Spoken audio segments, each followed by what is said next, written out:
Zuber sir এটাকে পর্যবেক্ষণ করছেন দিল্লুবা ম্যাম এবং রূপদানি ম্যাডাম, ওনারা পর্যবেক্ষক। আর আমাদের বিশেষ পর্যবেক্ষক বসে আছেন, পুরো খেলা পর্যালোচনা করছেন শুভম স্যার, আর ওপাশে রবিবাদী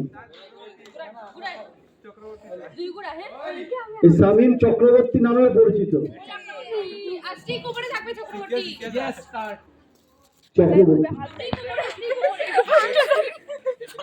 চক্রবর্তী ভূমধ্য সাগরে চলে যাচ্ছে।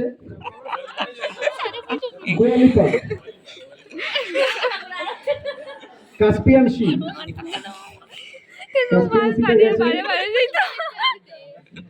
কোন উত্তেজনাই নেই এদের মধ্যে, কারণ ভাবছে অনেক দূরে লক্ষ্যবস্তু দেখে দেয়াল আঘাতপ্রাপ্ত হতে পারে। কালকে বহুবার দেয়াল আঘাতপ্রাপ্ত হয়েছে, এই ঘুরে গেল, হাত দেওয়া যাবে না।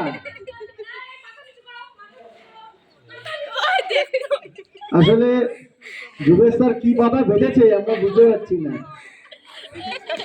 এ তো কিছু খুঁজেই পাচ্ছে না। আচ্ছা ওকে আসতে দাও, ওকে যেতে দাও, ওকে ঘুরতে দাও, ওকে আর কিছু করতে দাও। শামীম হারলে চলবে না।